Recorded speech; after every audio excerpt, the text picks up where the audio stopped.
Hello everyone. आज की इस वीडियो में हम बात करेंगे कि कल हमारा क्लास 12th का पॉलिटिकल साइंस का बोर्ड एग्ज़ाम है।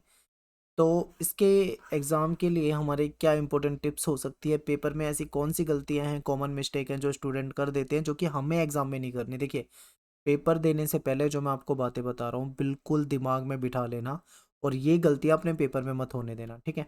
तो चलिए समझते हैं, ठीक है।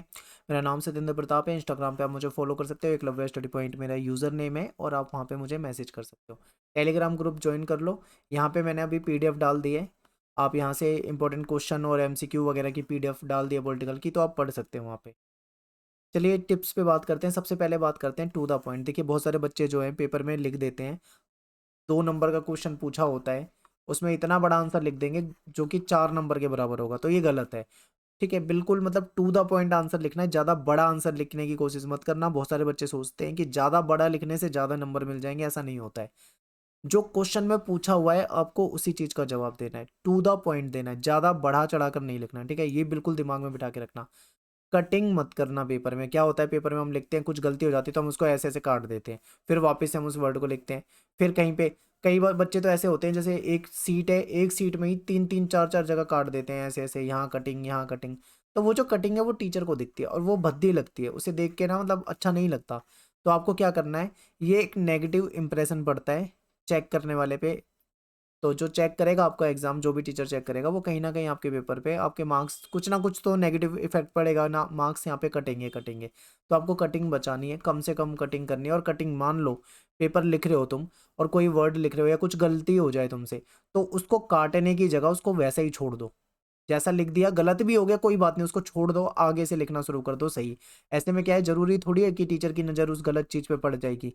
जरूरी नहीं है, हो सकता है कि वो नज़र से बच जाए, लेकिन अगर तुम उसे काट कूट के उसे सजा दोगे तो वो जरूर टीचर की नज़र में आ जाएगा, ठीक है। तो इस चीज़ को बचाना है। कटिंग जो है आपको कम से कम करनी है या फिर बिल्कुल भी नहीं करनी। और एक चीज़ है कि बहुत सारे बच्चे क्या करते हैं, क्वेश्चन पेपर में जो क्वेश्चन आए होते हैं, आपको सारे क्वेश्चन जो दे रखे हैं वो सभी अटेम्प्ट करने होते हैं। ऑप्शन वाले क्वेश्चन है तो उसमें से एक ही करना है। आप उन्हें भी मत कर देना कि ऑप्शन में आपको 2 दे रखे हैं तो आप दोनों ही कर दो। लेकिन जितने क्वेश्चन आपसे बोले हुए हैं आपको वो सारे अटेम्प्ट करने हैं। होता क्या है कि कुछ क्वेश्चन, मान लो 10 क्वेश्चन है, 10 में से 7 आपको आते हैं, आपने 7 तो कर दिए ठीक, लेकिन मान लो 3 क्वेश्चन आपको नहीं आते हैं, तो आप उस 3 को छोड़ दोगे तो आपको 3 के मार्क्स नहीं मिलेंगे, यानी कि 0 हो जाएगा उन 3 के लिए। आपको 7 के ही मार्क्स मिलेंगे। तो आप उन 3 क्वेश्चनों को लिख दो। कैसे लिखोगे, आपको उससे रिलेटेड अगर कुछ भी पता है, उन क्वेश्चन से रिलेटेड जितना भी आपको पता है, जैसी भी आपको नॉलेज है, आप लिख दो। अगर आप उस क्वेश्चन को छेड़ भी दोगे, थोड़ा सा भी लिख दोगे, 1 लाइन 2 लाइन 3 लाइन, तो आपको मार्क्स वहां पे कुछ ना कुछ मिल जाएंगे, ठीक है। कुछ ना कुछ, बेशक से जहां पे आपको 0 नंबर मिलने वाले थे, आप छेड़ के आ रहे हो, उस क्वेश्चन को थोड़ा सा करके आ रहे हो, तो आपको 1 मिलेगा 2 मिलेगा, कुछ ना कुछ तो आपको मिल जाएगा, ठीक है। 0 कराने से ज्यादा अच्छा है कि 1 या 2 या 3 जो भी मिलने हैं वो मिल जाए। तो सारे क्वेश्चन अटेम्प्ट करना है, ठीक है। वर्ड लिमिट का ध्यान रखना है।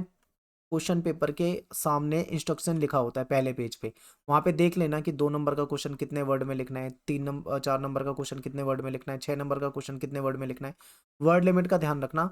कई बार क्या हो जाता है, यहाँ पे गलती हो जाती है, टाइम मैनेजमेंट नहीं हो पाता है।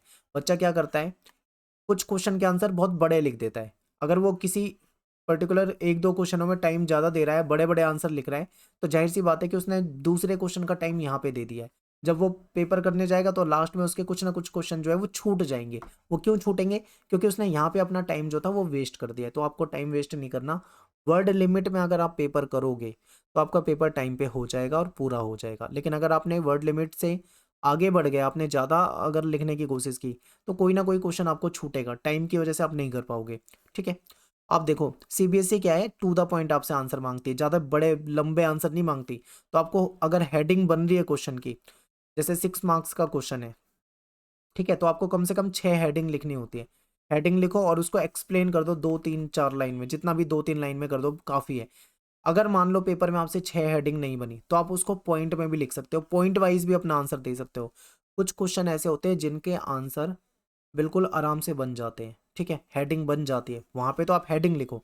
जहाँ पे हेडिंग ना बने वहां पे आप अपने आंसर को पॉइंट में लिख दो, आपको मार्क्स मिल जाएंगे ठीक ठाक, ठीक है।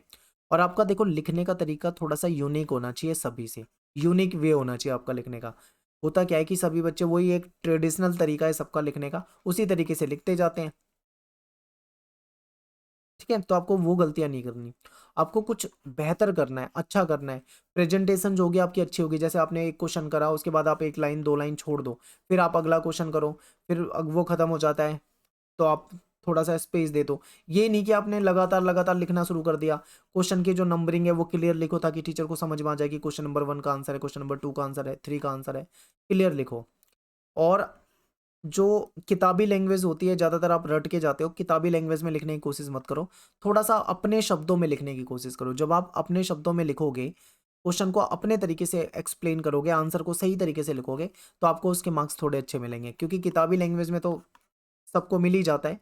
थोड़ा सा बेहतर बनाने की कोशिश करो, ठीक है। तो ये कुछ बेसिक से एग्जाम टिप्स हैं जो कि आपको फॉलो करने हैं आपके एग्जाम में। अगर आप इन सब चीज़ों को मानते हो और पेपर में अप्लाई कर लेते हो, तो आपको कहीं ना कहीं बेनिफिट मिलेगा। बाकी सभी को ऑल द बेस्ट। बिल्कुल भी घबराना नहीं है किसी को पेपर के लिए, क्योंकि पेपर जो अभी तक के जो हमने देखे हैं, बिल्कुल नॉर्मल आ रहे हैं, कोई खास हार्ड पेपर नहीं आ रहे हैं, बिल्कुल सिंपल से साधारण से सीधे सीधे क्वेश्चन पूछ लिए जा रहे हैं। तो आपका एग्जाम जो है, पिछले पेपर के आधार पे देखे तो हो सकता है बिल्कुल ही नॉर्मल पेपर आ जाए, आप आराम से खुश होके आओगे। बस आप पेपर में वो जो आपका टाइम होगा, पेपर का जो टाइम होगा, एग्जाम हॉल का जो टाइम होगा, उसमें अपने आप को कूल रखना, आराम से रिलैक्स होके अपने क्वेश्चन को करना। जो क्वेश्चन आपको सबसे बेहतर आता है, आप उसको सबसे पहले अटेम्प्ट करके आना, और अगर किसी क्वेश्चन में दिक्कत है तो आप उसे लास्ट में कर सकते हो, पर करके जरूर आना, ठीक है। तो मिलते हैं नेक्स्ट वीडियो में। थैंक्स फॉर वॉचिंग, सभी को जय हिंद, जय भारत, और ऑल द बेस्ट अगेन।